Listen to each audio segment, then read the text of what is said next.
Who is the father of this baby? You are. That's impossible. I've been home for up to a week. 6 weeks, Tola. But... Who? If you don't tell the truth, I swear! Get out! Please, Kunle, I love you!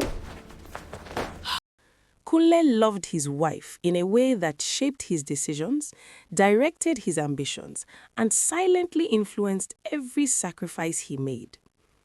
From the first year of their marriage, he carried her in his thoughts everywhere he went, whether he was stuck in traffic on Third Mainland Bridge or seated across polished tables negotiating contracts in Abuja. When people asked him what drove him so relentlessly, he would smile and simply say, "I have a home to build." And he meant it. His logistics company had grown faster than anyone expected. What began as a small operation with 2 delivery vans had expanded into interstate contracts that demanded his physical presence in Lagos today, Abuja tomorrow, Port Harcourt next week. Investors trusted him, clients respected him. His phone rang constantly. Emails never stopped. Success was no longer a distant dream. It was happening in real time. But growth required movement, and movement required absence. Back in their spacious Lagos home, Tola moved through beautifully furnished rooms that echoed with quiet. The house had everything comfort could buy: soft lighting, imported furniture, polished tiles that reflected the afternoon sun. Yet most evenings, it felt like she was walking through a museum instead of a marriage. 2 years. 2 years of marriage, and there was no child. At first, they had laughed about it. "We're still enjoying ourselves," she would say. "The baby will come when the time is right," he would reply confidently. But time has a way of changing tone. The questions began softly, almost playfully. Then they became more direct. One Saturday afternoon, during a family visit, Tola stood in the kitchen helping Kunle's mother prepare stew. The scent of tomatoes and peppers filled the air. Pots clanged softly. It should have been an ordinary domestic moment.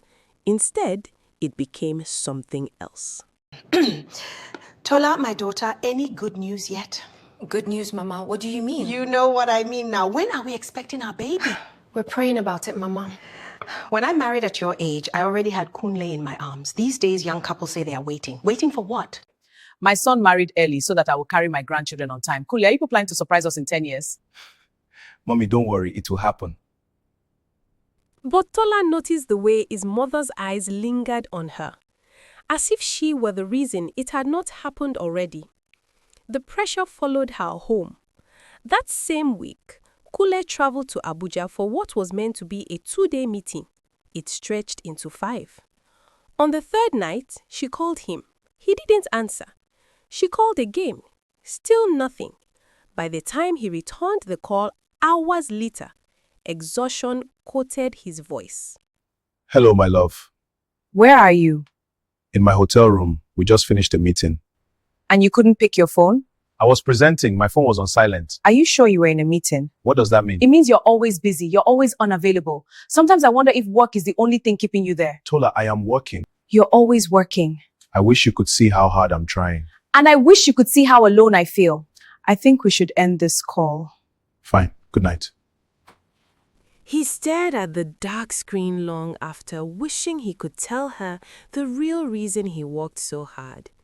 He wanted to say, "I am doing this so you will never lack anything. I am chasing contracts so that when our child comes, we won't struggle. I am building security for you." Before his next major contract expansion, Kunle's cousin Adewale came to stay with them while waiting to begin his NYSC. Adewale was younger, humble, and eager to experience city life. His family in the village was comfortable but modest, and Lagos felt like stepping into a different world. Kunle welcomed him without hesitation. "You are my blood," he said warmly. "Stay here until you settle." Adewale was grateful. He ran errands, washed the cars, repaired loose hinges, helped with groceries. He called Tola sister respectfully and kept his distance. At first, nothing felt unusual. But presence is powerful in ways absence never understands. Adewale was around in the afternoons when the house felt too quiet. He noticed when Tola seemed withdrawn. He asked gently, "Sister Tola, are you okay?" He listened when she spoke about the family pressure, about how people kept asking about babies as if she were withholding something intentionally. One evening, rain fell heavily, trapping them indoors while Kunle was away again. They sat in the living room as thunder rolled outside. I don't even know what people expect from me. How can a woman get pregnant when her husband is always in another state? Brother Kunle works very hard. I know he does. I see how he answers business calls even when we're supposed to be eating dinner. He's trying to build something strong. But what if I don't need more building? What if I just need him? You shouldn't feel alone. But I do. This house is big, Adewale. Too big. Sometimes I walk from one room to another just to hear my own footsteps. Do you know how that feels? We shouldn't know. Just for once, I don't want to feel alone. And in that fragile, reckless moment, she leaned in. What happened next did not begin with intention. It began with vulnerability, with unmet needs, with two people who convinced themselves that comfort was harmless. But once comfort becomes closeness and closeness becomes touch, the line that once felt clear begins to fade. That night, loneliness spoke louder than judgment. And after a boundary is crossed the first time, it rarely remains a single occurrence. Weeks passed, and life in the house continued in its usual rhythm. Kunle's trips stretched longer than usual, each one leaving behind the same quiet spaces, the same empty rooms. Adewale, ever present, continued running errands, washing the cars, carrying groceries, and offering a listening ear. He was always nearby, always attentive, the presence of someone who noticed Tola's silences and responded with gentle words and subtle gestures. But one morning, as Tola moved slowly across the kitchen to start breakfast, she paused mid-step. Something felt different. Her stomach churned with unease. She frowned, frowning at herself in the mirror while brushing her teeth later that day. And then it struck her. She had not seen her period for several days. Her hands trembled as she fumbled with the money in her purse. Could it be? Could she really be pregnant? And if so, what if it wasn't Kunle's? She swallowed hard.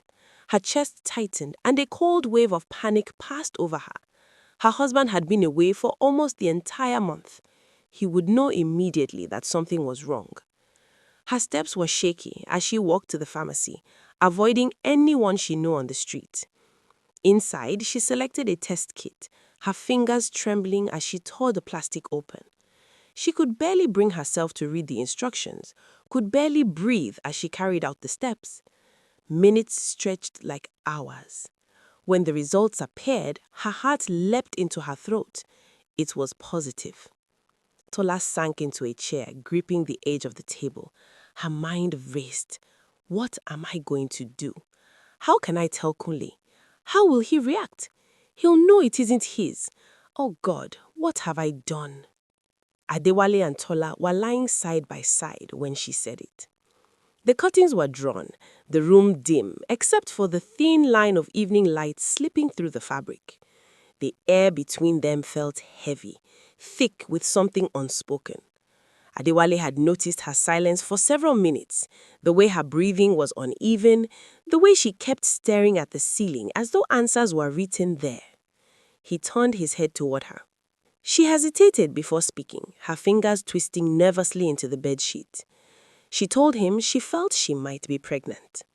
The words did not come out boldly. They slipped out, fragile, trembling, uncertain, but once spoken, they could not be taken back. Adewale froze. There was a long pause. He sat up slightly, looking down at her. His voice, when it came, was lower than usual. Whose pregnancy? The question lingered. She turned her face toward him, almost offended by the implication. Obviously, it's yours, she said quietly. He exhaled slowly. His jaw tightened. For a moment, neither of them moved. He knew what this meant. It was no longer secret glances, stolen hours, whispered conversations. This was consequence. This was something that could not be hidden easily. "What are we going to do?" he asked. She stared at the ceiling again. Then he continued, "My cousin, your husband, must not find out. If he does, hell will be raised." She nodded slowly. "Then we keep quiet. Nobody needs to know." It sounded simple when she said it, as though silence could protect them, as though time would bend to their convenience. But secrets grow heavier, not lighter. A few days later, before either of them had gathered the courage to buy a test kit or make a plan, Kunle returned home unexpectedly. He had not told her he was coming. He wanted to surprise her. The long weeks away had given him too much time to think about her complaints, about the distance in their marriage, about the way she had once looked at him with warmth that had slowly turned into something guarded. He had convinced himself that he would do better, that he would stay longer this time, that he would be present. He opened the door with a smile. "Tola!" He screamed her name. The sound of his voice startled her. For a split second, panic flashed across her face before she masked it. She forced a smile, walked toward him, and embraced him. He held her tightly, unaware of the storm quietly building beneath the surface of his own home. That night, he was attentive, gentle, passionate in a way he had not been in a long time. He spoke about slowing down his travels, about wanting to focus more on them, about building a family. She listened, her heart pounding for entirely different reasons. And when they lay together, she allowed herself to forget the timeline, forget the fear, forget the 6 weeks forming quietly inside her. In those hours, loneliness disguised itself as intimacy, and reality waited patiently. A few days later, he noticed her in the bathroom. She was bent over the sink, retching. He rushed to her side, concerned. "Maybe it's something you ate," he said. She wiped her mouth quickly, avoiding his eyes. "It's nothing." But he insisted they go to the hospital. She refused at first, said she would be fine, but Kunle was persistent, almost protective. He had already made up his mind that he would take better care of her. At the hospital, the doctor ran routine tests. They sat side by side in the sterile waiting room. Kunle held her hand. She felt like her pulse was betraying her. When the doctor returned, he smiled professionally. "Congratulations," he said. "You're pregnant." Kunle's face lit up instantly. "Pregnant?" he repeated, almost laughing with joy. The doctor continued, flipping through the file. "Approximately 6 weeks." The smile slowly faded from his face. 6 weeks. The number echoed in his head. 6 weeks. He had not been home. Not even close to that long. His fingers loosened around her hand. The doctor continued speaking, something about care, something about appointments, but Kunle was no longer listening. His mind was racing. 6 weeks. In the car, silence filled every corner. The excitement that had once lived in his eyes was replaced with calculation. They got home. He closed the door carefully, too carefully. He turned to her. Who is the father of this baby? You are. That's impossible. I've been home for up to a week. 6 weeks, Tola. But... Who? If you don't tell the truth, I swear! Get out! Please, Kunle, I love you!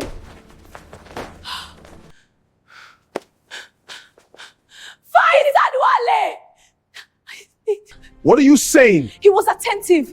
You were never around. He was there for me. The justification only fueled the fire. He shoved her fully outside the gate. Moments later, Adewale walked in from the street, unaware of the explosion waiting for him. Kunle saw him. Everything snapped. He lunged forward, grabbing him by the collar. Adewale tried to speak, tried to explain, but Kunle was beyond listening. He chased him out toward the road. Adewale broke free and ran. Headlights, a loud horn, a violent impact. The world slowed for one horrifying second. Then, chaos.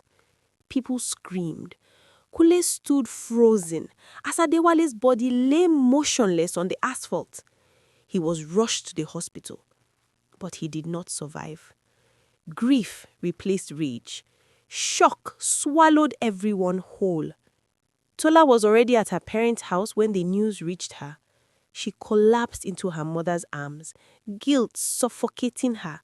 She apologized endlessly to her parents, to God, to anyone who would listen. But apologies do not rewind time. Her parents went to Kunle. He refused to see them. They went to his mother. She refused at first too. The house was heavy with mourning. But weeks passed. Anger, though still alive, began to share space with reflection. Kunle's mother eventually spoke. "The child is still family," she said quietly. "Adewale was blood. Whatever happened, the baby is ours too." It took time, conversations, silences, long nights where Kunle replayed everything. Not just the betrayal, but his own absence, the lonely calls she must have eaten alone, the way he had prioritized contracts over companionship. Eventually, he agreed to bring her back, not because he had forgotten, but because he realized punishment would not heal anything. They began therapy. In those sessions, difficult truths surfaced. He admitted he had not been attentive, that providing financially was not the same as being emotionally present. She admitted her weakness without excuses. Healing was slow. Trust rebuilt in fragments. He reduced his travel, spent more evenings at home, listened more, spoke less.